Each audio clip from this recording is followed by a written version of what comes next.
నమస్తే అండి. మొన్న ఒక క్రిస్టియన్ మతస్థుడు, భక్తుడు, మాజీ ముఖ్యమంత్రి అయిన జగన్మోహన్ రెడ్డి గారు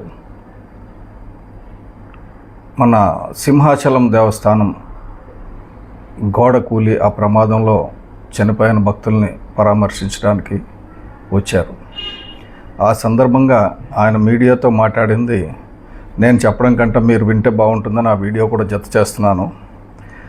ఆయన చెప్పింది ఏంటంటే, ఇటువంటి ఏమైనా జరిగితే, ప్రమాదాలు జరిగితే మనం ఏం చేయగలమని ప్రభుత్వంలో ఉన్న వాళ్ళు ఆలోచించుకోవాలి. నేను గతంలో గ్యాస్ అదే ఏమంటారు మన ఎల్జీ పాలిమర్స్ తాలూకా గ్యాస్ దీంట్లోని యాక్సిడెంట్లో చనిపోయిన వాళ్ళకి ₹1,00,00,000 ఇచ్చాను అన్నారు.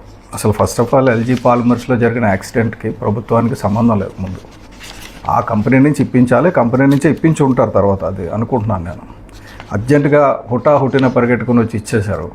ఆ తర్వాత 2 రోజుల తర్వాత పక్కనే ఇంకొక పరిశ్రమలో ప్రమాదంలో ఇంకో వ్యక్తి చనిపోతే ఆయనకి ₹2,00,000 కూడా ఇవ్వలేదు.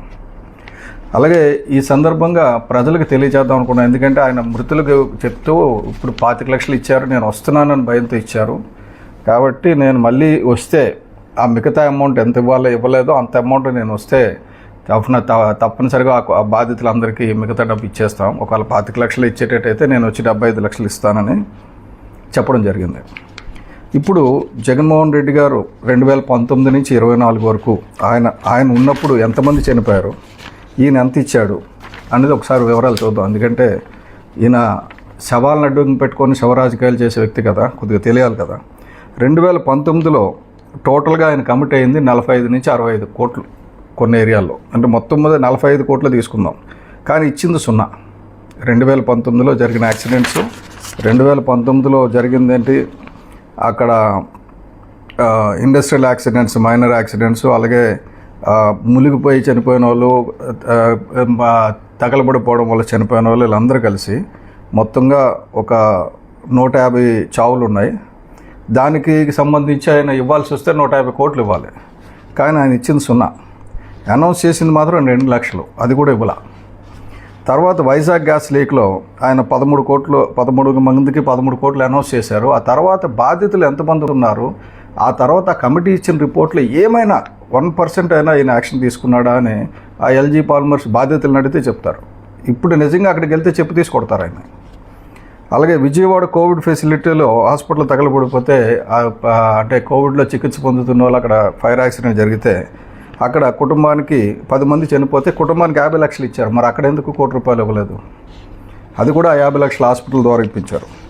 తర్వాత సైక్లోన్ నివార్ తుఫాన్లో కానీ 20 మంది చనిపోతే అక్కడ ₹2 నుంచి ₹5,00,000 ప్రకటించారు. అక్కడ ఎందుకు ₹1,00,00,000 ప్రకటించలేదు? అలాగే చాలా ఉన్నాయి.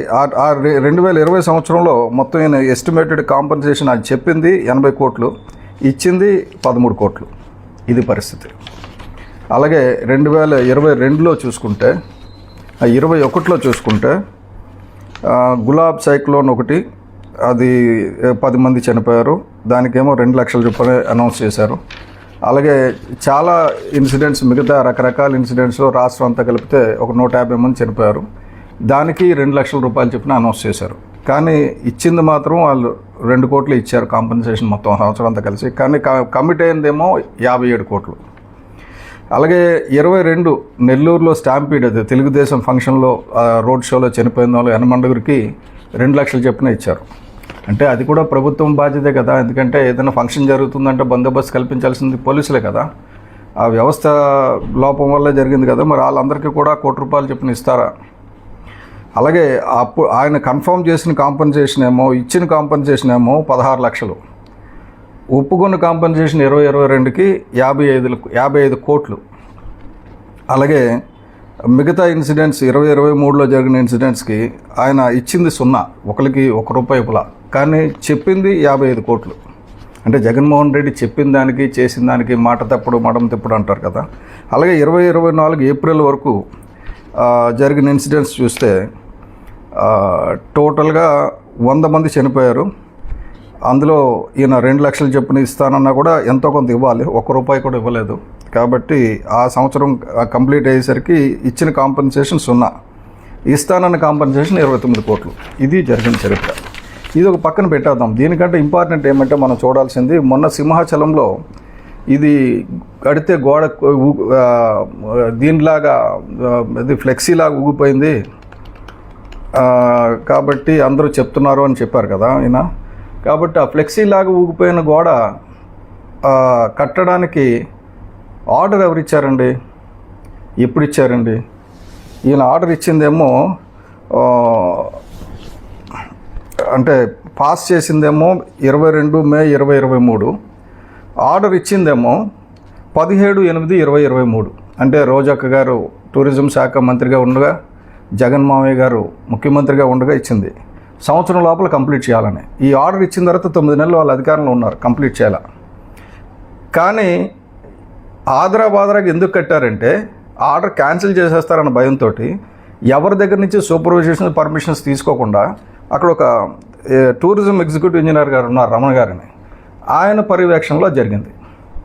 ఈ రమణ గారు ఎవరంటే ఇదివరకు జగన్మోహన్ రెడ్డి గారు టూరిజం ప్రాజెక్ట్ కింద అక్కడ కట్టారు కదా, జగన్మోహన్ రెడ్డి గారు ప్యాలెస్ కట్టారు కదా, ఎంత గట్టిగా కట్టారు చూసాం కదా, బాగా కట్టారు.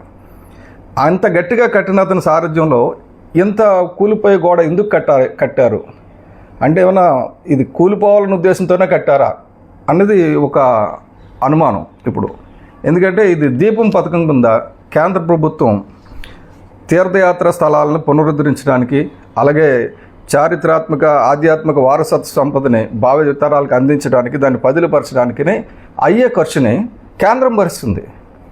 ఆ కేంద్రం 54 కోట్లు సింహాచలంకి అది దీపం అది ఏమంటారు ప్రసాదం పథకం కింద ఇస్తే, దాంట్లో ఆర్డరు ఈయన ఇచ్చారు. ఎవరో ఆయన కంపెనీ పేరు కూడా Anantha Rao and company, K Anantha Rao and కంపెనీకి వైసీపీ ప్రభుత్వం ఇచ్చింది. అందులో భాగం ఇది. అంటే వాళ్ళు కట్టినవి వైసీపీ జగన్మోహన్ రెడ్డి గారు ఉండడానికి నివాసం గురించి కట్టిన ఋషికొండలో ప్యాలెస్ ఏమో గట్టిగా కట్టాడు. ఇక్కడ ఆదరాబాదరాగా ఏ సూపర్విజన్ లేకుండా కట్టిందేమో కూలిపోయేటట్టు కట్టారు. అది కూడా దగ్గరలో ఉంది, పెద్ద భక్తులు ఇక్కడికి వస్తారు జనసందోహం తెలిసిన తర్వాత ఏమో ఇది జగన్మోహన్ రెడ్డి గారే రాకపోతే వాళ్ళ తాలూకాలు కావాలని చేయించిన కుట్రాన్ని ఎందుకు అనుకోకూడదు మనం ఆ దిశగా? ఎందుకంటే 3 రోజులు అయ్యింది, రిపోర్ట్ వచ్చింది. రిపోర్ట్లో ఎవరు తప్పులు చేశారో ఎగ్జిక్యూటివ్ ఇంజనీర్ రమణ గారిని కానీ, అలాగే ఎగ్జిక్యూటివ్ ఆఫీసర్ సుబ్బారావు గారిని కానీ, రాకపోతే వీళ్ళ అందరికీ ఆ టూరిజం కాంట్రాక్టర్ అనంతరావు కానీ, రాకపోతే ఆ సబ్ కాంట్రాక్టర్ లక్ష్మణరావు కానీ, వీళ్ళందరికీ శిక్షలు పడతాయి. కానీ ఇప్పుడు ఆలోచించాల్సింది ఏంటంటే మనం ప్రభుత్వం కూడా ఇటువంటిది అంటే మన హిందువుల తీర్థయాత్ర ప్రాంతాల్లో ఏమైనా అలజడి సృష్టించడానికని ఏమైనా అన్ని మతస్థులు ఏమైనా ప్లాన్ చేసి ఉంటారా అన్నది కూడా ఆలోచించాలి. అది తెలిసి చేశారా జగన్మోహన్ రెడ్డి గారు, తెలియక చేశారా? ఎందుకంటే ఇది జగన్మోహన్ రెడ్డి గారి హయాంలో ఇచ్చిన కాంట్రాక్టు, రోజా హయాంలో ఇచ్చిన కాంట్రాక్ట్. సంవత్సరం లోపల కంప్లీట్ చేయాలని ఇచ్చిన 54 కోట్ల కాంట్రాక్ట్లో భాగం ఈ గోడ. ఇది ఎవరు కట్టారు అంటే ఎవరు సూపర్విజన్ లేదు, ఓన్లీ రమణ గారి సూపర్విజన్. కాబట్టి ఈ చిదంబరం రహస్యం ఏంటో జగన్మోహన్ రెడ్డి గారు ఇంకో ప్రెస్ మీట్ పెట్టి చెప్పాలి. ఎందుకంటే ప్రెస్ మీట్లు పెట్టడం మీకు అలవాటు కదా, ఇప్పుడు ఈ మధ్యన వస్తున్నారు కదా, కొద్దిగా ప్రెస్ మీట్ పెట్టి చెప్పండి. ఇది నా టైంలో ఇచ్చిన కాంట్రాక్టు, నా రోజమ్మ ఉండగా ఇచ్చిన కాంట్రాక్టు, మా కాంట్రాక్టర్ చేసిన తప్పిదం, దీన్ని వీళ్ళు సూపర్వైజ్ చేయలేదు. సూపర్వైజ్ చేయనందుకు మాత్రం డెఫినెట్గా ఇప్పుడు ప్రభుత్వాన్ని కానీ ఇప్పుడు అధికారులను కానీ నిందించాల్సిందే, దానికి అనుమానం లేదు. కానీ అసలు ఏ సూపర్వైజన్ లేకుండా అడావిడిగా కట్టడం వెనకతల ఉన్న కుట్ర కూడా ఒకటి బహిర్గతం చేయాలని చెప్పి నేను ప్రభుత్వాన్ని కోరుకుంటున్నాను. Thank you.